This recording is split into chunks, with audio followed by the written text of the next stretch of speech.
ప్రార్థన చేసుకుని మరి ఉదయకాలపు కుటుంబ ప్రార్థన మనం ప్రారంభించుకుందాం. నేడు కుటుంబ ప్రార్థనలో భాగంగా 2 కొరింథీయులకు రాసినటువంటి పత్రిక 11వ అధ్యాయాన్ని మరి నేడు బైబిల్ పఠనంగా లేఖన భాగాలను చదువుకుంటూ దేవుని మనసులో ఉన్నటువంటి మరి ఆ దేవుని యొక్క సంకల్పాన్ని, దేవుని యొక్క చిత్తాన్ని, ప్రభు అయిన యేసుక్రీస్తుల వారు ఈ లోకానికి వచ్చి తండ్రి చిత్తాన్ని ఎలాగైతే నెరవేర్చి మరి అపోస్తులకి ఆ యొక్క పరిచర్యని బాధ్యతను ఆయన అప్పగించి పరమనున్న దేవుని చెంతకు వెళ్ళారో, నేడు మనమును కూడా అటు రీతిగా మరి దేవుని సంకల్పాన్ని, దేవుని చిత్తాన్ని మనం తెలుసుకుని నేర్చుకుని ఈ భూమి మీద మన కుటుంబాల్లో, మన సంఘాల్లో, మన సమాజంలో తోటివారికి, ఇరుగువారికి, పొరుగువారికి దేవుడు మరి ఆయన అందించినటువంటి సువార్తని మనం కూడా ప్రకటించి తండ్రి చిత్తాన్ని తుదముట్టించి ఆయన చెంతకు చేరుకోవాలని మనకి ఆజ్ఞగా ఇవ్వబడింది కనుక మరి ఆ ఆజ్ఞలను మనం గైకుంటూ లోబడుతూ దేవుని పరిచర్యలో మనందరం ముందుకు వెళ్ళిపోదాం. నేటి పరిచర్యను ప్రార్థనాపూర్వకంగా మనం ప్రారంభించుకుందాం. ఎలాగ నాన్న పెన్నెలుగు మోషబాబు ప్రార్థనతో నేటి కుటుంబ ప్రార్థన మనం ప్రారంభించుకుందాం. మోషబాబు ప్రార్థన. మహాగణుడు మహోన్నతుడ మా ప్రియ బాలగోతండి మీ ఘనమైన ఉన్నతమైన శ్రేష్టమైన నామనికే వేలాది వందన సూచనలు సోదరు తండ్రి ఈ ఉదయం మధ్యాహ్న కాల సభలో తండ్రి ఇదిగోన తండ్రి ఉదయకాలపు కుటుంబ ప్రార్థన చేయించుగా మీకే వేలాది వందన సూచనలు సోదరాలు తెంచుకున్నదండి. ఇదిగోన తండ్రి మధ్యాహ్న కాల సభలో తండ్రి ఇదిగోన తండ్రి ఓయ్ కొరింది ప్రతి తండ్రి 2 కొరింది ప్రతి తండ్రి 11వ అధ్యాయం చదువుగా మాకు సమృద్ధమైన తెలివిని జ్ఞానం ప్రసాదించాలండి. ఈ చిన్న ప్రార్థనలు తప్పు పర్వాలను సంచమని వేడుకుంటూ ఈ ప్రార్థన యేసుక్రీస్తు నామములో అడుగుతున్న పరతండి. ఆమేన్. Very good. జై తల్లి ప్రార్థన. ప్రార్థనకి ఉన్నతమైన నామానికి వేలాది సూచించుకున్నాను. ఈ ఉదయకాల సమయంలో తండ్రి రేగుజామున తండ్రి లేఖల బాగా చదువుకుని బాధించి నీకు అంత ఉన్నతండి. ఈ ఉదయకాల సమయంలో తండ్రి వాక్యం బాగా చదువుతుండగా సమతని గణించి వెతుబడే అవుతుంది మరో బలం రాసుకుంటూ చేయించండి. ఈ మధ్యకాల సమయంలో కొరింథీ రాసిన 2 పత్రిక 11వ అధ్యాయం చదువుతున్న ఆ సందర్భాల్లో ఉత్తరలు నేర్చుకునేలా చేయించండి. లైఫ్ స్మృతులను నేర్చారు వాళ్ళకి ఆయన వారితో చేయించుకుని ప్రేమించిన స్థానిక సంఘాన్ని ఇచ్చాను. బోసం బియ్యాలు రాధించి కుటుంబాన్ని కూడా ఆస్వాదించండి.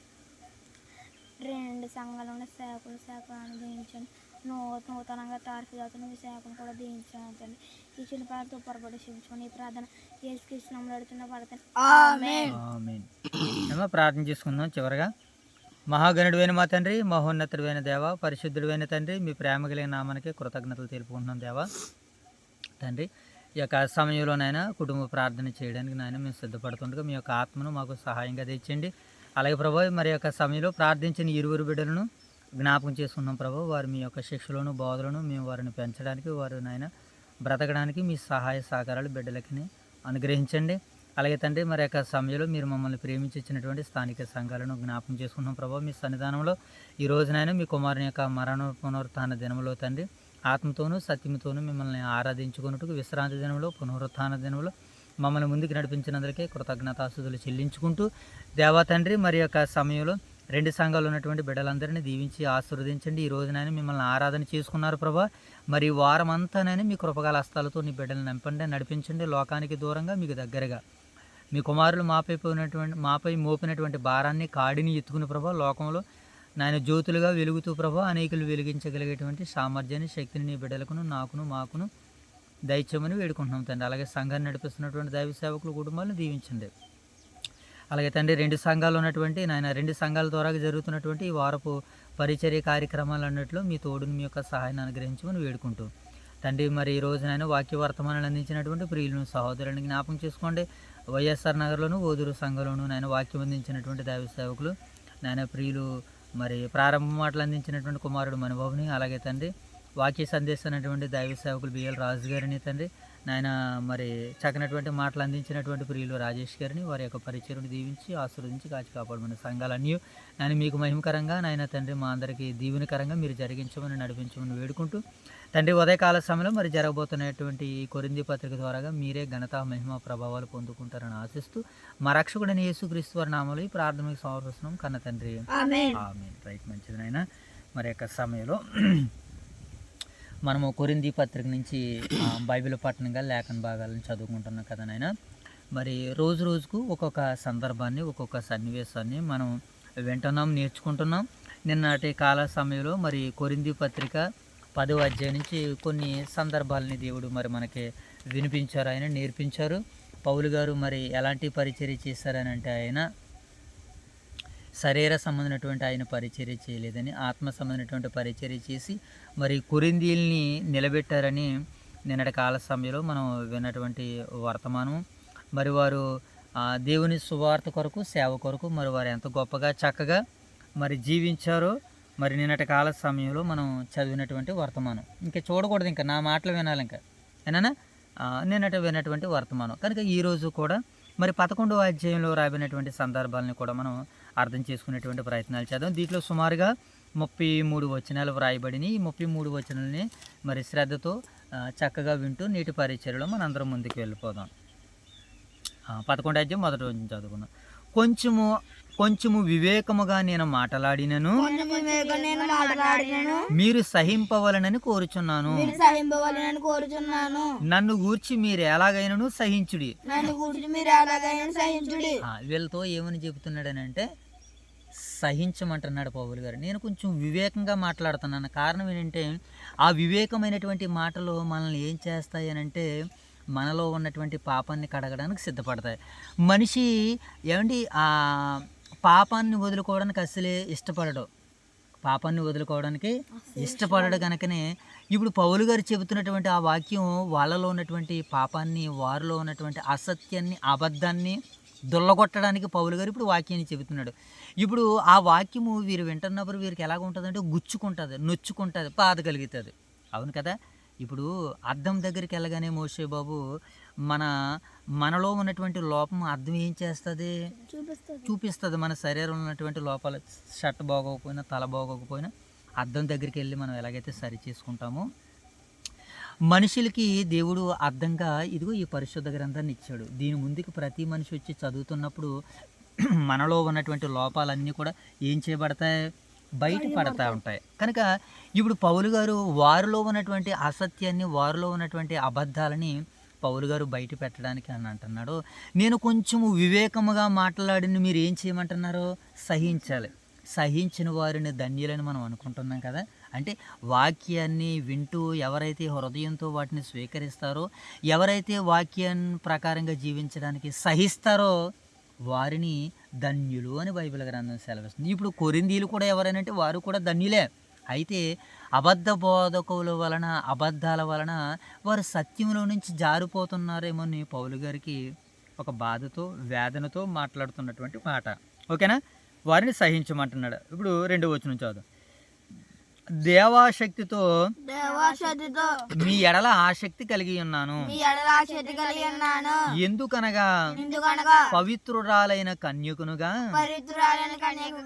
ఒక్కడే పురుషునికి అనగా క్రీస్తుకు సమర్పింపవలెనని మిమ్మును ప్రదానము చేసి తిని. అంటే వీళ్ళ ఈ సంఘాన్ని అంతటిని కూడా పౌలు గారు ఏం చేశారనమాట? ప్రదానం చేశారు. ఎవరికి? క్రీస్తుకు ప్రదానం చేశారు. ఇప్పుడు క్రీస్తుకు ప్రదానం చేయబడినటువంటి తర్వాత వేరొకరితో మరలా పొంతన మనకి కనపడకూడదు, వేరొకరి పేరు ప్రస్తావన కనపడకూడదు. ఎవరికైతే ప్రదానం చేయబడ్డారో ప్రదానం చేసుకున్నటువంటి ఆ స్త్రీ పురుషులు ఇరువురు కూడా ఒకరికొకరు లోబడుతూ ఉండాలి, ఒకరినొకరు ప్రేమించుకోవాలి, గౌరవించుకోవాలి. మరొక వ్యక్తితో సంభాషించకూడదు, మరొక వ్యక్తితో మాట్లాడకూడదు.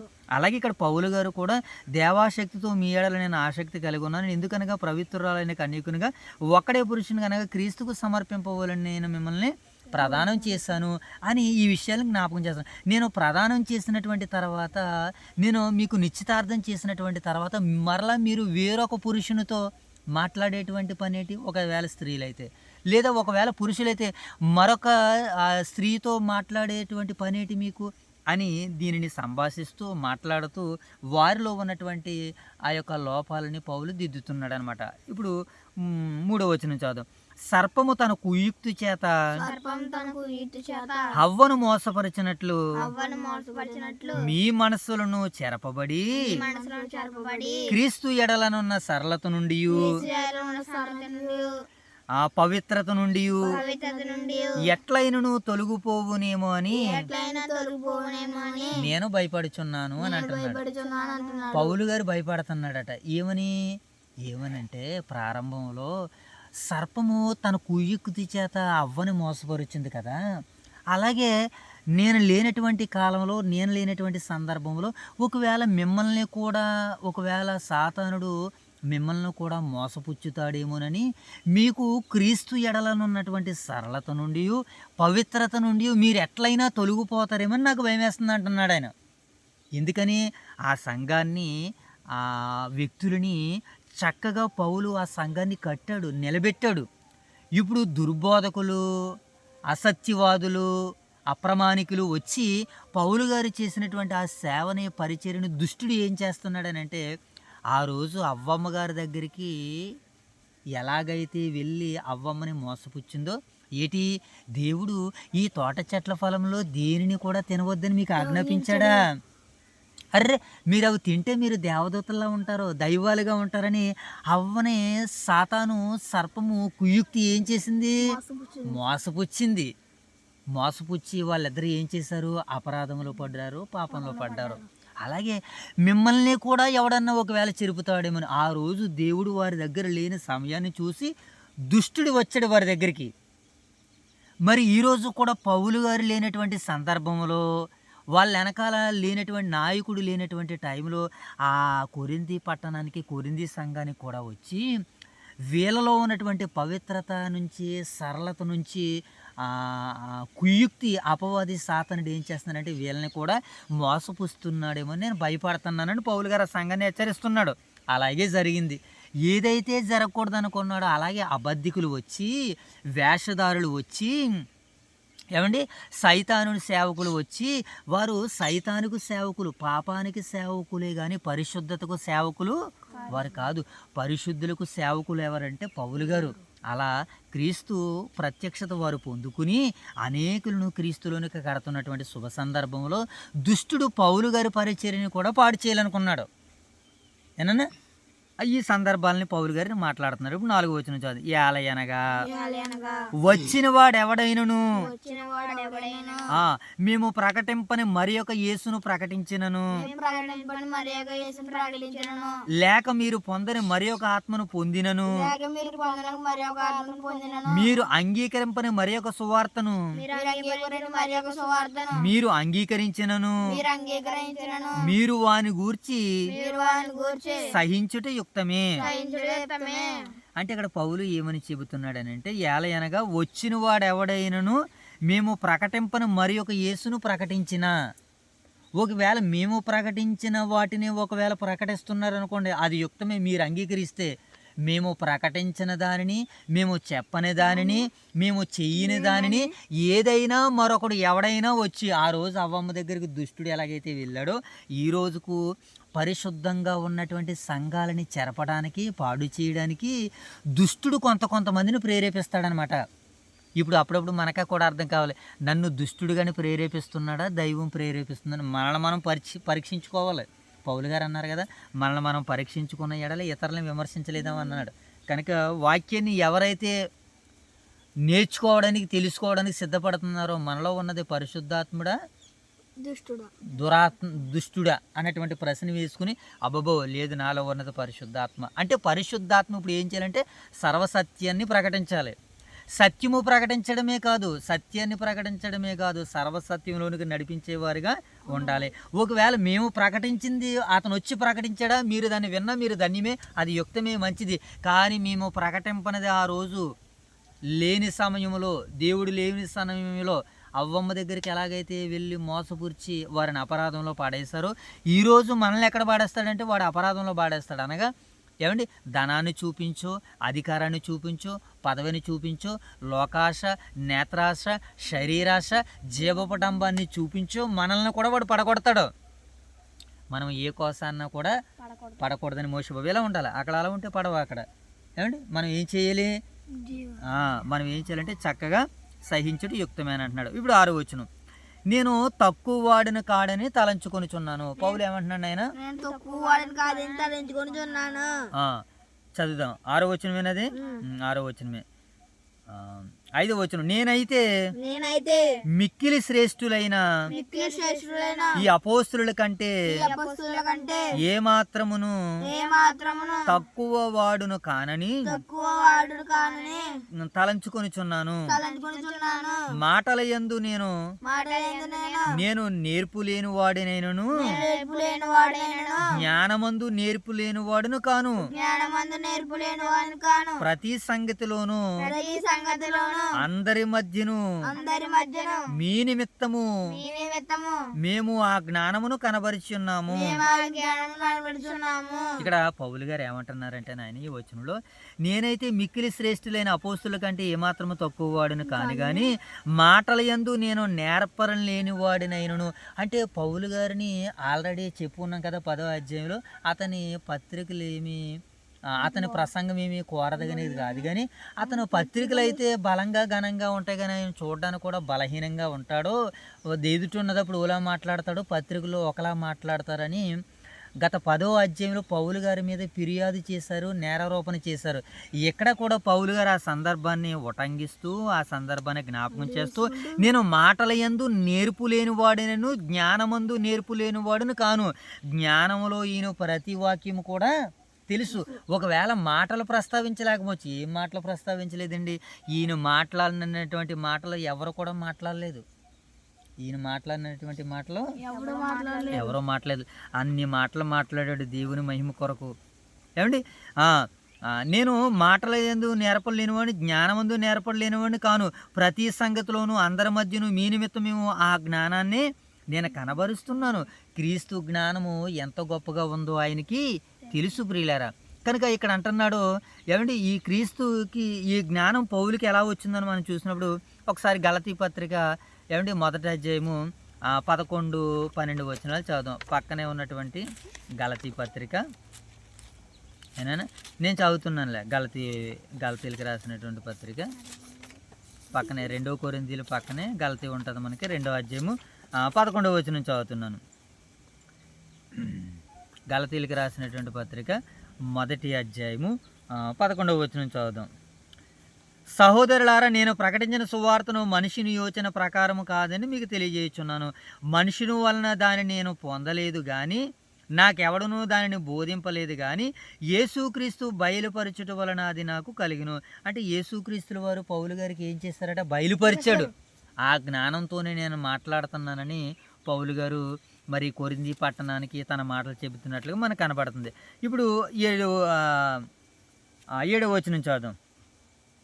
మిమ్మును హెచ్చింపవలెనని మీకు దేవుని సువార్తను ఉచితముగా ప్రకటించుచు నన్ను నేనే తగ్గించుకొనునందున పాపము చేసి అంటే పౌలు గారు ఇక్కడ ఏమని మాట్లాడుతున్నాడు అని అంటే, వీళ్ళని హెచ్చించాలని ఏం చేశాడట, దేవుని సువార్తను ఉచితంగా నేను ప్రకటించాను కదా, నేను నన్ను నేనే తగ్గించుకొని నన్ను నేనే తగ్గించుకున్నందున నేను పాపం చేశానని అంటున్నాడు. అంటే ఇక్కడ మనకి నేర్చుకోవాల్సినటువంటి సందర్భం ఏంటంటే, పౌలు గారు సువార్తను ప్రకటిస్తున్నప్పుడు వీళ్ళ దగ్గర ఏం తీసుకోలేదైనా, ధనాన్ని తీసుకోలేదు.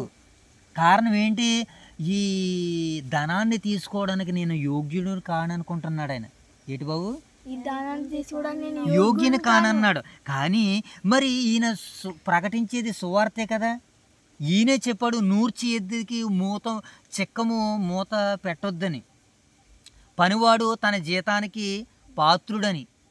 ఇన్ని రకాలుగా చెప్పినటువంటి ఈ పౌలే వాళ్ళ దగ్గర జీతాన్ని తీసుకోవడానికి ఎందుకు ఇష్టపడట్లేదని అంటే, ధనాన్ని తీసుకోవడానికి ఎందుకు ఇష్టపడట్లేదని అంటే, దేవుని నామము ధనముతో ప్రకటించకూడదని పౌలు తన సంకల్పంలో నిశ్చయించుకున్నాడు. ఈరోజు సేవక బృందం ఎవరైతే ఉన్నారో వారు డబ్బులు ఇవ్వకపోతే సువార్తని ప్రకటించరు. నేనైనా అంతే, సమయాన్ని దేవుని కొరకు ఖర్చు చేస్తున్నాం కనుక ఆ సమయానికి తగినటువంటి ధనాన్ని పొందుకోవాలనుకుంటారు. ఎవరండి, దున్నేవాడు ఆశతో దున్నాలని వాక్యం సెలవిస్తుంది కనుక ఇంకెలా ఉండాలి మోషబాబు. కనుక మిమ్మల్ని హెచ్చింపవలనని మీకు దేవుని సువార్తను ఉచితంగా ప్రకటించినందున నన్ను నేనే తగ్గించుకొని పాపం చేసి తినా. అంటే ఉచితంగా ప్రకటించడం వలన వీరికి కూడా ఏమైపోతుందంటే లోకువైపోతుంది. అవును ప్రియులారా, నేడు దేవుని జ్ఞానం మనందరికీ అర్థం కావాలంటే మనం కూడా ఎలా ఉండాలో తెలుసా, దేవుని జ్ఞానాన్ని చెప్పేటప్పుడు మనం కూడా ఏం పెట్టాలంటే ఏం పెట్టాలి, దృష్టి పెట్టడం కాదు, మనం కూడా దేవుని వాక్యానికి ధనాన్ని పెట్టాలి. ఆ పరిచర్యకి ధనాన్ని పెట్టామనుకో దాని మీద విలువ పెరుగుతుంది, దాని మీద భక్తి పెరుగుతుంది అంటున్నాడు పౌలు గారు. అయితే వీళ్ళకు ఉచితంగా బోధించడం వల్ల నేను పాపం చేసిన వాడిని అయ్యానా అని ఆయన బాధపడుతున్నాడు. ఎందుకనంటే కొంతమంది వచ్చి పౌలు గారి మీద ఫిర్యాదు ఏమని చెబుతున్నారంటే, నిజంగా అతని సేవకుడైతే ఎందుకు మీ దగ్గర డబ్బులు తీసుకోవడం లేదు, అతను పరిచారకుడైతే మీ దగ్గర ఎందుకు ధనాన్ని తీసుకోవడం లేదని కొంతమంది లేనిపోని మాటల్ని పౌలు గారి మీద నూరుపోసి కొరింథీలో ఉన్నటువంటి విశ్వాసుల మనసులను చెరుపుతున్నారనమాట. ఈ విషయాన్ని గమనించినటువంటి పౌలు, నేను మీ దగ్గర ధనము తీసుకోనకపోబట్టే కదా నేను మీకు చులకనగా తేలికగా కాపాడుతున్నాను అని కింద మాటలు అంటూ 8వ వచనంలో ఏమన్నారో చూద్దాం. మీకు పరిచర్య చేయుటకై నేను ఇతర సంఘముల వలన జీతము పుచ్చుకుని వారి ధనమును దొంగిలించి వాడినైతిని. నిజంగా పౌలు ఏం చేశాడట, ఇతర సంఘాల ద్వారాగా పౌలు డబ్బులు తీసుకున్నాడట. ఇతర సంఘాల ద్వారాగా వారి ధనాన్ని నేను దొంగిలించాను, దేని కొరకు, మిమ్మల్ని నిలబెట్టడం కొరకు అని అంటున్నాడు. బాధపడుతున్నాడు పౌలు. వాస్తవానికి కొరింథీ సంఘం అని అనగానే ఐశ్వర్యంలో ఉన్న సంఘం అది. ఈ ఐశ్వర్యంలో ఉన్న సంఘం దగ్గర ఆయన ధనాన్ని ఆశించకుండా, నేను మీకు వాక్యాన్ని ప్రకటించడానికి ఇతర సంఘాల దగ్గర ధనాన్ని దొంగిలించి వాడినైతిని అని అంటున్నాడు. ఇతర సంఘాల దగ్గర ఆయన దొంగిలించడం ఏంటి? ఇతర సంఘాలు కొరింథీ సంఘం అంత బలమైనవి కావు, వాళ్ళు నిరుపేదల యొక్క ధనాన్ని తీసుకుని మీకు సువార్త ప్రకటించి నేను వారి ధనాన్ని దొంగిలించిన వాడిని అయ్యానని తన బాధను వ్యక్తం చేస్తున్నాడు. వీళ్ళని భక్తిలోనికి ముందుకు నడిపిస్తూ మాట్లాడుతున్నాడు. ఇప్పుడు 9వ వచనం చదువు. మరియు నేను మీ యొద్దనున్నప్పుడు నాకు అక్కర కలిగి ఉండగా నేనెవరి మీదనూ భారం మోపలేదు. మాసిదోనియ నుండి వచ్చిన సహోదరులు నా అక్కర తీర్చిరి. ప్రతి విషయంలోనూ నేను మీకు భారంగా ఉండకుండా జాగ్రత్త పడితిని, ఇక ముందుకు జాగ్రత్త పడుదును. అంటే పౌలు గారు ఒకవేళ వీళ్ళ మీదకి భారం మోపొచ్చు, కానీ భారాన్ని మోపకుండా ఏం చేస్తున్నాడు, డేరాలు కుట్టుకుని బరకాలు కుట్టుకుని ఏమంటే దేవుని సేవలో ముందుకు వెళ్తున్నారు. ఆయన నిస్వార్థంగా చేస్తున్నాడు. అలా నిస్వార్థంగా చేస్తున్న ఆయన మీద నేరారోపణలు ఎలా మోపాలనిపిస్తుంది వీళ్ళకి? ఎలా మోపాలనిపిస్తుంది మోషే బాబు? దుష్టుడు అలాగా నేరాలు మోపేటట్టుగా వాడు చేస్తాడు. కనుక మనం బీ ఎలక్ట్గా ఉండాలని వాక్యము సెలవిస్తుంది. 10వ వచనం చూద్దాం. క్రీస్తు సత్యము నా యందు ఉండుట వలన అకయా ప్రాంతముల యందు నేను అలాగూ అతిశయపడకుండా నన్ను ఆటంకపరచుటకు ఎవరి తరము కాదు. అంటే ఇప్పుడు పౌలు గారు ఏం చేస్తున్నారు, సవాలు విసురుతున్నారు. ఆయన సేవను ఆపాలనుకుంటున్నారట, ఆయన సువార్తను అడ్డగించాలనుకుంటున్నారట. అందుకని క్రీస్తు సత్యము నా యందు ఉండుట వలన అకయా ప్రాంతముల యందే నేను ఎలాగూ అతిశయపడకుండా నన్ను ఆటంకపరచడం ఎవరి తరము కాదు. పౌలు గారు పరిచర్యను ఆపడం ఎవరి తరము కాదు. పౌలు గారు పరిచర్యను ఆపాలనుకుంటున్నారు అసత్య బోధకులు, దుర్బోధకులు. వాళ్ళందరినీ ఎండగట్టాడు అనమాట పౌలు గారు. వారికి మీరు అవకాశం ఇవ్వకండి, అలాంటి వారిని దగ్గరికి రానివ్వకండి. ఒక పక్షాన్ని వీళ్ళ భక్తిని వీళ్ళ కాపాడుకోవాలి, దుర్బోధల నుంచి కాపాడుకోవాలి, అసత్యవాదకుల నుంచి కాపాడుకోవాలని పౌలు వారిని హెచ్చరిస్తున్నాడు. 11వ వచనం. ఎందువలన నేను మిమ్మును ప్రేమించుచున్నందువలన దేవునికే తెలియను. అతిశయ కారణం వెదుకువారు ఏ విషయంలో అతిశయించుచున్నారో ఆ విషయంలో వారును మావలనే ఉన్నారని కనబడి నిమిత్తము వారి కారణము దొరకకుండా కొట్టివేయుటకు నేను చేయుచున్న ప్రకారమే ఇక ముందుకును చేతును. ఏలయనగా అట్టి వారు క్రీస్తు యొక్క అపోస్తుల వేషము ధరించుకున్న వారే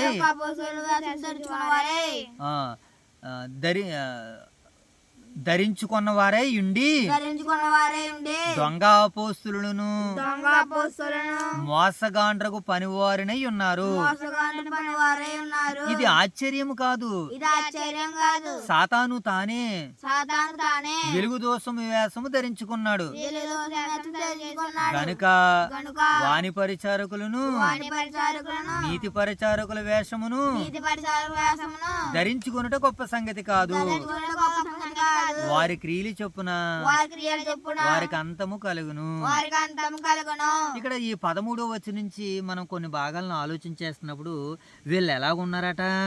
క్రీస్తు యొక్క అపోస్తుల వేషం ధరించుకుని మోసగాండ్రకు పనివారిగా ఉన్నారట. వీళ్ళు ఎలా ఉన్నారట మోషే బాబు? మోసగాండ్రకు పనివారు. వారు వాస్తవమైన సేవకులైతే, దేవుడు నియమించిన సేవకులైతే వారు మోసగాండ్రకు పనివారిగా ఉన్నారు. ఏమండి వారు ఏమండి వారి వేషం మోసకరమే. వారి ఉద్దేశాలు ఇతరులను మోసగించడమే. వారు వేషం వేసుకున్నటువంటి మోసగాండ్రు అని ఇక్కడ వాక్యం మనకి సెలవిస్తుంది. ఏలయనగా అట్టి వారు క్రీస్తు యొక్క అపోస్తుల వేషం ధరించుకున్న వారై ఉండి దొంగ అపోస్తులు మోసగాండ్రకు పనివారై ఉన్నారు. ఎవరి వాళ్ళు? ఈ కొరింథీ సంఘానికి వచ్చి పౌలు గారు చెబుతున్నటువంటి పరిచర్యకు అడ్డు ఆటంకం చెబుతున్నటువంటి వారు వారైతే ఒరిజినల్స్ అపోస్తులు కారు. వారెవరట? దొంగ అపోస్తులు, మోసగాండ్రకు పనివారు. ఇది ఆశ్చర్యం కాదు. సాతాను తానే వెలుగుదూతం వేషం వేసుకుని ధరించుకున్నాడు కనుక ఇప్పుడు ఏమనుకున్నాడు? గనుక వాని పరిచారకులు నీతి వేషము ధరించుకున్నట్టు గొప్ప సంగతి కాదు, కనుక వాని క్రియల వలన వారికి అంతము కలుగును. అంటే వాని పరిచారకులు ఎవరో, దేవుని పరిచారకులు ఎవరో, సాతాను పరిచారకులు ఎవరో తెలియకుండా వెలుగుదూత వేషం ధరించుకున్నారు.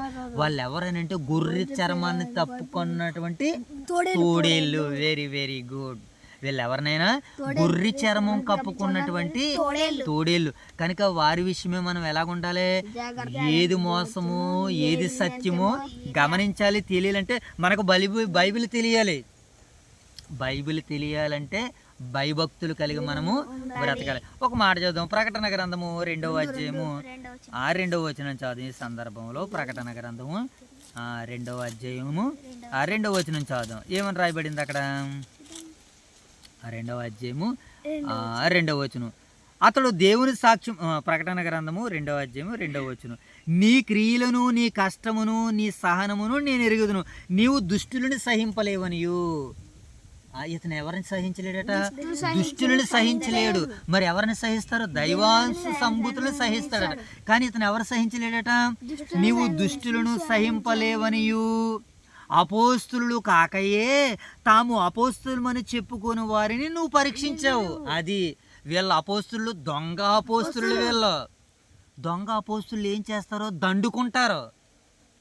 ఒరిజినల్ అపోస్తులు ఏం చేస్తారో తమకున్నది ధనాన్ని పంచుతారు. ఇతరులకి పంచుతారు. మరి మోసగాండ్రకు వీళ్ళు అపోస్తులు కాదని పరీక్షించిందట ఆ సంఘము. ఏ సంఘము? కొరింథీ సంఘము పరీక్షించింది. క్షమించండి, ఇక్కడ ఈ భాగంలో ఈ ప్రకటన గ్రంథం 2వ అధ్యాయంలో ఎఫెసీ సంఘం ఏం చేసిందంటే ఒరిజినల్ అపోస్తులు ఎవరో, డూప్లికేట్ అపోస్తులు ఎవరని పరీక్షించి ఎవరో ఆ ఒరిజినల్ అపోస్తులు సంఘానికి, సమాజానికి చూపించింది. మరి కొంతమంది వెలుగుదూతం వేషం వేసుకున్నారు. సాతాను వారిని వెలుగుదూతం వేషం వేసుకుని ఒరిజినల్ అపోస్తులని నమ్మించి ఏం చేస్తుందట? ఇతరులను మోసం చేస్తున్నారు. మీకు ఒక మంచి మాట చెప్తున్నాను. ఉదాహరణ, చిన్న ఉదాహరణ ఏంటంటే, ఒక కాకి ఇల్లు ఏం చేస్తుందనంటే, ఆ కాకి రామచిలకలతో లేదా ఇతర పక్షులతో తిరుగుతుందట. ఎందుకంటే తప్పిపోయి వచ్చిందట. అది తప్పిపోయి వచ్చి ఇతర పక్షుల్లో తిరగడానికి సిద్ధపడుతుందంట. పావురాల్లోనూ మొత్తానికి దీటితో పావురాలతో తిరగాలనుకుంటున్నట్టు. అది మరి కాకి ఎలాగుంటుంది? నల్లగా ఉంటుంది. పావురం ఎలా ఉంటాయి? తెల్లగా ఉంటాయి. అందుకని ఇది ఏం చేసిందని అంటే, ఇప్పుడు ఎలాగా వీళ్ళ ఇక్కడ ఎవరు లేరు, వాళ్ళతో నన్ను సహవాసంలో నన్ను పెట్టుకోరు అనుకుని ఇది ఏం చేసిందట? తెల్ల రంగు వేసేసుకుని ఆ పావురల్లే కలిసిపోయి వాటితో పాటు ఉంటుందట. అయితే ఆ పావురాలకి డౌట్ వచ్చిందట. పావురాలు ఎలాగంటే కోకం అంటాయి అనమాట పావురేలు. కానీ కాకి ఏమంటుంది? కాకి కావు కావు అంటది. ఇదేటి నువ్వు మా జాతికి చెందిన దాని అంటున్నావు, నువ్వు పావురాని అంటున్నావు, నీ కూత చూస్తే ఎలాగుంది, మా కూత చూస్తే ఎలాగుంది, ఏంటి తేడా అని అడిగితే గబేల్ని ఎమ్మటనే కవర్ చేసుకుంటూ మా దేశంలో పోరాటంలో నేను పోరాడి నా గొంతు కరిగిపోయింది, అందుకనే నా సౌండ్ ఎలా వస్తుందని అన్నదట. ఏటి కాకి అంటే చూసారా, అంటే ఎలా మప్పిస్తుందో చూడండి. అంటే వేషం వేసుకున్నది కాకి, పావురం వేషము. ఈరోజు దుష్టుడు కూడా పరిశుద్ధిని వేషం వేసుకున్నాడు. వాడు పరిచారకులు, నీతి పరిచారకులను బయట పెట్టాలి. అయితే అలా కవర్ చేసుకున్నటువంటి తర్వాత మరి అది వీళ్ళ ముక్కులు ఎలా ఉంటాయి, పావురం ముక్కు చిన్నగా ఉంటుంది, కాకి ముక్కు ఎలా ఉంటుంది, పక్కన ఇప్పుడు అరుతుంది చూడండి కాకి ముక్కు. కాకి ముక్కు ఎలా ఉంటుంది, పెద్దగా ఉంటుంది. అవును కదా, మా ముక్కు చూస్తేనేమో ఎలాగుంది, నీ ముక్కు ఏంటి ఎలాగుంది అని అంటే అన్నదట. మా దేశంలో ఏమండి తిరుగుబాటుదారులతో నేను పోరాడి నా ముక్కు సాగిపోయిందని మరలా కవర్ చేసుకుందట. ఎప్పటికప్పుడు అడుగుతున్నప్పుడు ఏం చేస్తుంది, ఏదో ఒక సాగు చెప్పి కవర్ చేసుకుంటుందంట. అప్పుడు ఒకనొక సమయంలో ఇవన్నీ కలిసి మేతంటే వర్షం వచ్చిందంట. వర్షం రాగానే ఏమైంది, రంగు పోయింది. రంగు పోగానే అమ్మ దొంగ సచ్చినోడా ఎన్నాళ్ళ మాతో కలిసావని ఆ పావురాలన్నీ కలిసి ఏం చేసినాయి, తమిరేసినాయి. వాళ్ళ సహవాసం నుంచి, వాళ్ళ స్నేహం నుంచి. అలాగే మనము కూడా దుష్టిని వేషం ధరించుకున్నాం అనుకోండి, ఏదో ఒక రోజు సత్యానికి వెలుగులో, సర్వసత్యం వెలుగులో మన రంగు కూడా బయటపడుతుంది. కనుక మనం అలాగా రంగులు వేసుకుని బ్రతికేవారిగా ఉండకూడదు. ఒక పూట కూటు కొరకు మనం ఆశపడకూడదు. ఒక పూట కూటు కొరకు పస్తులైనా ఉండాలేమో, కానీ పరిశుద్ధతని తాకట్టు పెట్టే పని అయితే మాత్రం మనము చేయకూడదు. కనుక ఇప్పుడు వీళ్ళు ఎలాగున్నారట, మోసగాండ్రకు పనివారిగా ఉన్నారు. ఇది ఆశ్చర్యం కాదు. సాతాను తానే వెలుగుదేత వేషం ధరించుకున్నాడు కనుక వాని పరిచారకులు, నీతి పరిచారకులు వేషము ధరించుకున్నట్టు గొప్ప సంగతి కాదు అని పౌలు గారు చెప్తున్నారు అనమాట. అంటే ఇప్పుడు లోకంలోనికి ఏమొచ్చేసింది అంటే ఒరిజినల్ బోధతో పాటు డూప్లికేట్ బోధ కూడా వచ్చేసింది. అందుకనే మనల్ని అందరూ యేసుక్రీస్తుల వారు ఎలా ఉండమంటున్నారు, ఒక మాట మనం చూద్దాం. ఇర్మియా గ్రంథం 23వ అధ్యాయం 21వ వచనం చదుదాం. మొదటిగా ఇర్మియా గ్రంథము 23వ అధ్యాయము 21వ వచనాన్ని చదుదాం. ఇర్మియా 23, 21 చదుదాం. 23, 21 చదుదాం. 23వ అధ్యాయము 21వ వచనం చదుదాం. నేను ఈ ప్రవక్తలను పంపకుండినను వారు పరిగెత్తి వచ్చేదిరట. ఏటట మోషేబాబు, నేను ప్రవక్తలను పంపకపోయినా వారు ఏం చేస్తున్నారట, పరిగెత్తుకుని వచ్చేస్తున్నారు. కారణం ఏంటి, ఈరోజు దేవుని సంఘంలో మనం కలిసిపోయాం అనుకోండి, బువ్వకే లోటు ఉండదు. అలా మనం ఎగతాళి చేయడం లేదు, కానీ ఈరోజు అలాంటి మనస్తత్వాన్ని కలిగి ఉన్నారు. అందుకని కదా పేతురు, అందుకనే పౌలు అన్నాడు, ఏమండి వారు క్రీస్తుకి దాసులు కాక తమ కడుపే వారికి దేవుడు అని మాట్లాడాడు. అంటే వారి కడుపు కోసము, వారి పొట్ట కోసము, వారి బట్ట కోసము, వారి నివాసం కోసము వీళ్ళు క్రీస్తుని కూడా ఏం చేస్తారు, తాకట్టు పెట్టేస్తారు. తప్పు అలా ఉండడానికి మనం వీలు లేదు. ఇక్కడ దేవుడు కూడా అంటున్నాడు, నేను ప్రవక్తలను పంపకుండినను వారు పరిగెత్తుకుని వచ్చేదురు, నేను వారితో మాట్లాడినను వారు ప్రకటించేది, నేను వారితో మాట్లాడకుండినను వారు ప్రకటిస్తున్నారట. దేవుడు పంపలేదట ప్రవక్తల్ని. అంటే వీళ్ళు ఎవరన్నమాట, అబద్ధ ప్రవక్తులు. ఇక మనకు నూతన నిబంధన గ్రంథంలో ఒక మంచి మాట అంటున్నారు ప్రభు అయిన యేసుక్రీస్తు వారు మాట్లాడుతూ. మత్తయి సువార్త 24వ అధ్యాయం 11వ వచనం చదుదాం ఒకసారి. మత్తయి సువార్త 24వ అధ్యాయము 11వ వచనం చదుదాం. అక్కడ ఏమని రాయబడింది ఏమండి, 24వ అధ్యాయము 11వ వచనం చదుదాం. అనేకులైన అబద్ధ ప్రవక్తలు వచ్చి పలువురును మోసపుచ్చుదురు. అనేకులైన అబద్ధ బోధకులు వచ్చి, ప్రవక్తలు వచ్చి అనేకుల్ని ఏం చేస్తారట, మోసపుచ్చుతారు. అంటే మోసం చేసేవారు ఉన్నారా లేరా మోషేబాబు? ఎక్కడ మోసం చేసేవారు ఉన్నారో, లోకంలోనా క్రైస్తవ్యంలోనా? Very good. కనుక క్రైస్తవ్యంలో మోసం చేసేవారు ఉన్నారు కనుక వారు మోసం బయటపడాలంటే వారు బ్రతుకును మనం చూడాలి. ఇప్పుడు పౌలు గారు ఎలా బ్రతుకుతున్నారు, స్వచ్ఛందంగా సేవ చేసి బ్రతుకుతున్నారు. మరి అబద్ధ బోధకులు ఏం చేస్తున్నారు, అక్రమార్జనతో సేవ చేస్తున్నారు. అది విశ్వాసులు గమనించాలి. అలాంటి వారిని తరిమి కొట్టేయండి, అసలు దగ్గరికి రానివద్దంటున్నాడు పౌలు గారు. ఇక ఇదే 24వ అధ్యాయం 24వ వచనం కూడా చదువుదాం చూడండి. 24 అధ్యాయం 24 వచనం, అబద్ధ క్రీస్తులు అబద్ధ ప్రవక్తలు వచ్చి సాధ్యమైతే ఏర్పరచబడిన వారిని సహితము మోసపుచ్చుటకే గొప్ప సూచక్రియలు చేస్తారనమాట. వీళ్ళు ఏం చేస్తారట? సూచక్రియలు చేసినంత మాత్రాన మనము నమ్మిన సత్యాన్ని వదిలేసి వెళ్ళిపోవాలంటే అలా వెళ్ళిపోయిన వారు చాలామంది ఉంటారు. కనుక మీరు అలా ఉండొద్దు. మరి ఎలా ఉండాలి? చక్కగా మీరు ఉండాలి. చక్కగా ఎలా ఉండాలి నైనా? ఏది సత్యమో అసత్యమో తెలుసుకునేటువంటి జ్ఞానం మీకు రావాలంటే మీరు వాక్యాన్ని తెలుసుకోవాలి, వాక్యాన్ని చదవాలి, వాక్యాన్ని నేర్చుకోవాలి. అలా తెలుసుకోవడానికి నేర్చుకోవడానికి దేవారాత్రులు దేవుని పట్ల భయభక్తులు కలిగి ఉండాలి. కనుక ఆ సాధ్యమైతే ఏర్పరచబడిన వారు కూడా ఏం చేస్తారంటే వీళ్ళు మోసపుస్తారట. ఒకసారి 16వ అధ్యాయం రోమాపత్రిక వెళ్దాం. రోమాపత్రిక ఏనా 16వ అధ్యాయము 8వ వచనము 18వ వచనం చదుదాం ఒకసారి. రోమాపత్రిక 16వ అధ్యాయము 18వ వచనం చదుదాం. అట్టి వారు మన ప్రభువైన క్రీస్తుకు కాక తమ కడుపుకే దాసులట. ఎవరటండి వీళ్ళు? తమకే వారు కడుపుకి వారు అట్టి వారు మన ప్రభువైన యేసుక్రీస్తుకు కాక తమ కడుపునకే దాసులు. వారి ఇంపైన మాటలు ఇచ్చుకపు మాటలను పలుకుచు నిష్కాపటుల మనసులను మోసపుచ్చుతారు. కొంతమంది నిష్కాపటుల మనసులను ఏం చేస్తారట? వీళ్ళు మోసపుచ్చుతారు. కారణం ఏంటంటే తమ కడుపు నిమిత్తము, తమ లాలల నిమిత్తము ఈ ఇతరుల భక్తిని, ఇతరుల విశ్వాసాన్ని చెరిపేటువంటి చీడపురుగులు సంఘంలోనికి వస్తాయి. కనుక ఆ చీడపురుగుల్ని మంచి వాక్యంతో మందుతో ఏం చేయాలి? కొట్టాలి. అలాంటి పురుగులన్నింటిని ఏం చేయాలి? బయటికి కొట్టేయాలి. అలాగే అది ఎప్పుడు జరుగుతుంది అంటే ప్రభు అయిన యేసుక్రీస్తుల వారు ప్రభావంతో వచ్చినప్పుడు ఏమండి ప్రభు అయిన యేసుక్రీస్తుల వారు నోటి ఊపిరి చేత వానిని చంపును అన్నటువంటి మాట ఒకసారి 2వ తెస్సలోనికీయులకు రాసినటువంటి పత్రిక 2వ అధ్యాయము 9-10 వచనాల్లో ఆ భాగం మనకు కనపడుతుంది. ఒకసారి చదువుదామా?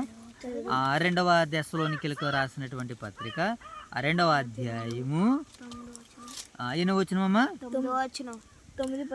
9వ వచనం చదువుదాం.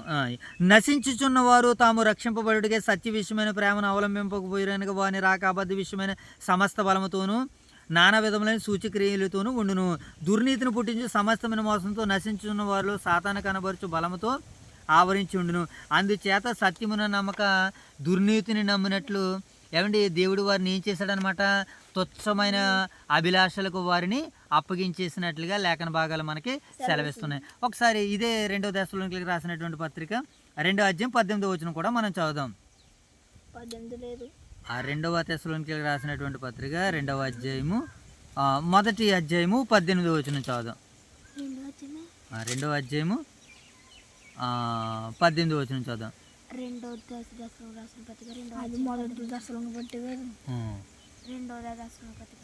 సరే, మనం ఇక్కడ ఈ భాగాలను చూసినప్పుడు మనకి ఈ భాగాల్లో ఏం కనపడుతుందంటే మరి ప్రభు అయిన యేసుక్రీస్తుల వారు మరి వానిని చంపేసినట్లుగా, వానిని సంహరించినట్లుగా మనకి ఇక్కడ లేఖన భాగాలు మనకి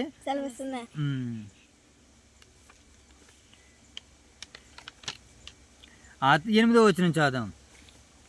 అప్పుడు ఆ ధర్మ విరోధి, మనం 9-10 వచనాలు అనుకోండి, 8వ వచనం చదువుదాం. అప్పుడు ఆ ధర్మ విరోధి బయలుపరచబడును. ప్రభువైన యేసు తన నోటి ఊపిరి చేత ఇలా ఎదుర్కొన్నాను.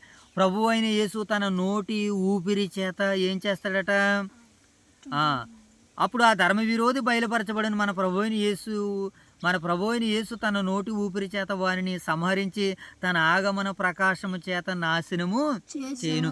ఈ అబద్ధ ప్రవక్తలందరినీ, అబద్ధ క్రీస్తులందరినీ నాశనం చేసేటువంటి ఒక దినము రాబోతుంది. అది ఎప్పుడు తెలుసా? ప్రభువా నీ నామను దయ్యాలను వెళ్ళగొట్టలేదా? నీ నామను అద్భుతాలు చేయలేదా? నీ నామను సూచక్రియలు చేయలేదా? మీరెన్నడను నేను ఎరగనరా అక్రమం చేయవాళ్ళారా, నా దగ్గర నుంచి అవతలకు పోండి, నీకును నీ తండ్రికి అనగా అపవాది గాడికి నిత్యపరచబడినటువంటి నిత్యాగ్ని దండల్లోనికి వెళ్ళిపోండి అని వారిని అందరినీ యేసుక్రీస్తుల వారు ఏం చేస్తారో? గద్దిస్తారు. వారిని చంపేటువంటి దినం ఉంది కనుక ఇప్పుడు వాణి పరిచారకులు, నీతి పరిచారకులు వేషం వేసుకున్నట గొప్ప సంగతి కాదని వాక్యం మనకి సెలవిస్తుంది. ఇక చివరికి ఈ లేఖన భాగాలు మనం చదివేసి ముగించేసుకుందాం. ఏమని రాయబడింది అక్కడ? ఎన్నో వచనం 16వ వచనం చదువుదాం ప్రియులారా. నేను అవివేకినని ఎవడునూ తలంచవద్దని మరలా చెప్పుచున్నాను. అట్లు తలంచిన ఎడల నేను కొంచెం అతిశయపడినట్లు నన్ను అవివేకినైనట్టుగానే చేర్చుకోండి. నన్ను ఒకవేళ మీరు అవిధేయుడు అనుకుంటున్నాడా, బలం లేని వారు అనుకుంటున్నాడా, బలహీనులు అనుకుంటున్నారా, మీరు ఎలాగైనా అనుకోండి, నన్ను చేర్చుకోండి అని పౌలు గారు వారిని మరి ఈ విషయాలు చెబుతున్నట్లుగా మనకు కనబడుతుంది. 17వ వచనం, నేను చెప్పుచున్నది ప్రభు మాట ప్రకారము చెప్పుటలేదు గాని ఇట్లా అతిశయపడుటకు ఆధారము కలిగి అవివేకి వలె చెప్పుచున్నాను. అనేకులు శరీర విషయములో అతిశయపడుచున్నారు గనుక నేనును అలాగే అతిశయపడుదును. ఇక్కడ ఒక మాట మనం గమనించాలి. ఇక్కడ కొరింథీయులు రాసినటువంటి మొదటి పత్రిక నుంచి 2వ పత్రిక వరకు కూడా మనకి అతిశయించినట్లే కనబడుతుంది. పౌలు గారు ఎక్కువ శాతము ఇక్కడ ఈ భాగాల్లోనే అతిశయం అనేటువంటి పదము ఎక్కువగా మనకు తారసపడింది ఈ కొరింథీ పత్రికలోనే. చూద్దాం 19వ వచనం, మీరు వివేకులై ఉండి సంతోషముతో అవివేకులను సహించుచున్నారు. ఒకడు మిమ్మల్ని దాస్యమునకు లోబరిచినను, ఒకడు మిమ్మల్ని మృంగివేసినను, ఒకడు మిమ్మల్ని వశపరుచుకునేను, ఒకడు తన్ను గొప్ప చేసుకునేను, ఒకడు ముఖం మీద మిమ్మల్ని ఉమ్మి వేసినను, ఒకడు మిమ్మల్ని కొట్టినను సహించుచున్నారు. వీళ్ళకు ఉన్నటువంటి సహనం ఎంత గొప్పదనంటే ఎదుటివారు తిట్టినా కొట్టినా సహిస్తున్నారు. అంటే ఎంత గొప్పగా వీళ్ళు క్రీస్తుని అర్థం చేసుకున్నారో ఒకసారి చూడండి. క్రీస్తు ఎలాగైతే అనేకులు తిట్టారు, కొట్టారు, గద్దించారు, ఒక్క మాట కూడా బదులు మాట్లాడలేదు ప్రభు అయిన యేసుక్రీస్తు వారు. ఒకవేళ మాట్లాడితే వాళ్ళందరూ కూడా భస్మీపట్నం అయిపోతారు, బూడిదైపోతారు. అది దేవుని చిత్తము కాదు. అందరూ ఎవరో నశించిపోకుండా ఉండాలన్నదే దేవుని చిత్తము. దాన్ని అక్షరానుసారంగా ఆత్మానుసారంగా 100కి 100 పాలు నెరవేర్చిన నిజమైన రక్షకుడు, లోకరక్షకుడు ప్రభు అయిన యేసు క్రీస్తుల వారు. మేము బలహీనులమై ఉన్నట్లు అవమానముగా మాట్లాడుచున్నను. ఏ విషయమందు ఎవడైనా ధైర్యము కలిగి ఉన్నాడో ఆ విషయమందు నేను కూడా ధైర్యము కలిగిన వాడును. అవివేకంగా మాట్లాడుచున్నానా? వారు హెబ్రీలా, నేను హెబ్రీయుడినే. వారు ఇశ్రాయేలీలా, నేను ఇశ్రాయేలుడినే. వారు అబ్రహాము సంతానమా, నేనును అట్టివాడినే. వారు క్రీస్తు పరిచారకులా, వెర్రివాని వలె మాట్లాడుచున్నాను. నేను మరీ ఎక్కువగా క్రీస్తుకు పరిచారకుడును, మరీ విశేషముగా ప్రయాసపడితిని, మరి అనేక పర్యాయములు చెరసాలలో ఉంటిని, అపరిమితముగా దెబ్బలు తింటిని, అనేక మారులు ప్రాణాపాయములలో ఉంటిని. యూదుల చేత 5 మారులు ఒకటి తక్కువ 40 దెబ్బలు తింటిని. ముమ్మారు బెత్తములతో కొట్టబడితిని, ఒకసారి రాళ్లతో కొట్టబడితిని, ముమ్మారు ఓడ పగిలి శ్రమ పడితిని, ఒక రాత్రి మగలు సముద్రంలో గడిపితిని, అనేక పర్యాయములు ప్రయాణాలలోను, నదుల వలన ఆపదల్లోను, దొంగల వలనైన ఆపదల్లోను, నా స్వజనుల వలనైన ఆపదల్లోను, అన్యజనుల వలనైన ఆపదలలోను, పట్టణములో ఆపదలోను, అరణ్యములో ఆపదలోను, ఆపదలోను సముద్రములో ఆపదలోను సముద్రముల ఆపదలోను కపటల సహోదరు వలన ఆపదలోను కపట సహోదరుల ఆపదలోను ఉంటిని. ఉంటిని. ఇన్ని రకాలు చేసినటువంటి ఆయన నకిలీ బోధ చేస్తాడా? ఎలాంటి ఆయన స్వచ్ఛమైన బోధ చేస్తాడా? స్వచ్ఛమైన బోధ చేస్తాడు. ఎందుకనంటే కారణము నిస్వార్థపూరితమైనటువంటి త్యాగపూరితమైనటువంటి తగ్గింపు జీవితాన్ని, ఏమంటే ప్రాణాలని కూడా లెక్క చేయకుండా జీవించాడు ఆయన. మరి వాళ్ళు ప్రాణాలని కాపాడుకునేటువంటి వారు, దేహాలని కాపాడుకునేటువంటి వారు, వస్త్రాలను నలగనేటువంటి వారు, ధనాన్ని కోరుకునేటువంటి వారు, భోగాల్ని కోరుకునేటువంటి వారు, వీళ్ళు ఎవరైనా తప్పుడు బోధకులు. అలాంటి వారికి మీరు దూరంగా ఉండండి. నేను చేసే సేవ, నేను చేసే పరిచర్య ఎంత గొప్పదో, నేను ఎంత విస్తారంగా చేశానో, తన విస్తార పరిచర్యని అంతటిని పౌలు గారు కొరింథీయులకి తెలియజేశాడు. అప్పుడు వీళ్ళ కళ్ళు తెరవబడ్డాయి. అయ్య బాబోయ్, ప్రాణాలను సహితము లెక్క చేయనిదా క్రీస్తు సువార్త? సముద్రములో ఆపదలు కలిగినాయా ఆయనకి? చెరసాల్లో ఆపదలు కలిగినాయా? దిగంబరుడుగా ఉన్నాడా? ఏమండి అన్నం లేకుండా ఉన్నాడా? ఉపవాసాలతో ఉన్నాడా? జాగరాలతో ఉన్నాడా? అయ్య బాబోయ్, ఎంత పరిచర్య చేశాడా ఆయన?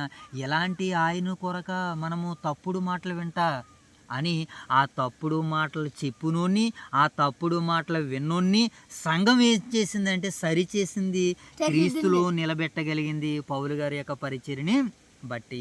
కపట సహోదరుల వలన కూడా నేను ఆపద అనుభవిస్తున్నాను. ఈ కపట సహోదరులు అబద్ధ బోధకులు వచ్చి ఏమని చెప్తున్నారు? ఈయన నిజమైన అపోస్తులుడు కాదు. నిజమైన అపోస్తులుడు అంటే అర్థం ఏంటి? అందరి దగ్గర దండుకుని తినాలన్నమాట. ఆడు చెప్పినట్టుగా అందరి దగ్గర దండుకుని ఏమండి భుజించేవారు కాదు నిజమైన సేవకులు.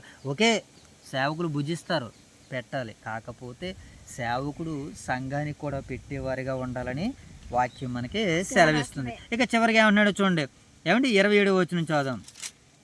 ఏమండి ప్రయాసముతోను ప్రయాసముతోను చెప్పండి, ప్రయాసముతోను కష్టముతోను తరచుగా జాగరణముతోను ఆకలి దప్పులతోను తరచుగా ఉపవాసములతోను చలితోను దిగంబరత్వంతోను ఉంటిని. ఇంకను చెప్పవలసినవి అనేకములున్నవి. ఎలా ఉన్నారట ఈయన? ఆకలి దప్పులతో ఉన్నాడట, ఉపవాసాలతో ఉన్నాడట, చలితో ఉన్నాడట. ఎవరన్నా ఎలాగుండి సేవ చేయమనండి అన్న 2 రోజులకి ఎగిరిపోతారు వాళ్ళు. అబద్ధ బోధకులను 2 రోజులు ఎగిరిపోతాడు. ఒక్కరోజు అన్నం పెట్టకుండా వరకు ఉండండి, ఒకరోజు కానుక ఇవ్వకుండా వరకు ఉండండి, మళ్ళీ మళ్ళా గుమ్మం మీద తొక్కుతాడేమో, తొక్కరు. కానీ సత్యమైనటువంటి సేవకుడు నువ్వు పెట్టినా పెట్టకపోయినా నీ పక్షాన ప్రభువుకు విన్నవించుకుంటూనే ఉంటాడు నీ ఆత్మను బట్టి. ఎందుకనంటే నీ ఆత్మని క్రీస్తులో వారు రక్షించారు గనక, నిన్ను దేవుల్లో నిలబెట్టాలి గనక. ఇవియుగాక సంఘములన్నిటి గూర్చిన చింతయు కలదు, ఈ భారము దినదినము నాకు కలుగుచున్నది. ఎవడైనను బలహీనుడాయినా నేను బలహీనుడును కానా? ఎవడైనా తట్టుపడినా నాకు మంట కలగదా? అతిశయపడవలసి ఉంటే నేను నా బలహీనత విషయమైన సంగతులను గూర్చి అతిశయపడదును. నేను అబద్ధం ఆడట లేదని నిరంతరము స్తుతించబడుచున్నా మన ప్రభు అయిన యేసుక్రీస్తు యొక్క తండ్రి అయిన దేవుడు ఎరుగును. నేను దేవునికి తెలుసు నేనేంటో, నేను ఎలా సేవ చేస్తానో, నేను ఎలా పరిచర్య చేస్తానని పౌలు గారు మాట్లాడుతున్నాడు. 12వ వచనం, దమస్కులో అరేతాను రాజు క్రింద ఉన్న అధిపతి నన్ను చంపగోరి అధిపతి నన్ను పట్టగోరి కావలి ఉంచి దమస్కుల పట్టణమును భద్రము చేసెను. అప్పుడు నేను కిటికీ గుండా గోడ మీద నుండి గంపలో దింపబడి అతని చేతిలో నుండి తప్పించుకొంటిని. దేవుని నామానికి మహిమ కలుగును గాక. ఆమేన్. రైట్, వెరీ గుడ్ నాయన పౌలు గారు. మరి ఇన్ని రకాలుగా, ఇంత రకాలుగా సత్యములో ఆయన ఉంటూ అనేకులను సర్వసత్యములో నడిపించడానికి పౌలు గారు ఎంత కష్టపడ్డారో చూడండి. మరి ఇలాంటి ఇలాగా అబద్ధ బోధకులు కష్టపడగలరా మోషే బాబు? కష్టపడలేరు. కారణం ఏంటి? వారు బైబిల్ను పట్టుకుందే వారు బ్రతుకు తీరు కొరకు, వారు బైబిల్ను పట్టుకున్నదే గొప్పవారుగా కనపడడం కొరకు. కనుక నేడు మనము బైబిల్ను పట్టుకునేది ఎందుకనంటే, మనము ఈ లోకంలో చేసిన అపరాధాలని పాపాలని నా దేవుడు మన్నించి నన్ను క్షమించి నిత్య జీవానికి పరలోకానికి నన్ను తీసుకుని వెళ్తాడని మనం నమ్మి ఆయన ఆజ్ఞల ప్రకారంగా మనం జీవించి అవి మన కష్టాన్ని కలిగించిన, నష్టాన్ని కలిగించిన, శ్రమలు కలిగించిన వాటిని ఈ తాత్కాలికమైనటువంటి లోకంలో మనం తట్టుకుని సహనం కలిగి ఓర్పు కలిగి మరి దేవుని చెంతకు రావాలని దేవుడు ఆజ్ఞాపిస్తున్నాడు. కనుక దాని కొరకు ఆకలి దప్పులు గలవారైనా మరి ఏమండి అన్నవస్త్రం లేనటువంటి వారైనా మనం వాటిని అన్నిటినీ తట్టుకుని నిత్యరాజ్యానికి రావాలని వాక్యము మరి దేవుడు సెలవిస్తున్నాడు. కనుక దేవుడు మరి మనల్ని అందరినీ అటు రీతిగా సిద్ధపరచును గాక. ఆమె యొక్క సమయంలో మోషబా ప్రార్థనతో నేటి కుటుంబ ప్రార్థన ముగించుకుందాం. మోషబా ప్రార్థన. మహాగణుడు మోహనతులు మా ప్రియ బలవుదని మీ ఘనమైన శాస్త్రమైన నామకే వేల ద్వంద్వంలో శుద్ధుడు స్వాతంత్రించుకున్నది ఈ మధ్యాహ్నంగా ఈ శాంతకాల సాన తండ్రి ట్రీగా తండ్రి వాక్యం చేయడం మాకు తెలియని జ్ఞానాన్ని అనుగ్రహించింది మీకు అన్నవల్ల తండ్రి. ఇదిగోండి తండ్రి మధ్యాహ్న కాల సమయంలో తండ్రి ఇదిగోండి తండ్రి కొరింది పత్రిక తండ్రి 11వ అధ్యాయం చదివిన మాకు సమృద్ధిమైన తెలియని జనాన్ని అనుగ్రహించింది మీకు అన్నవల్ల తండ్రి.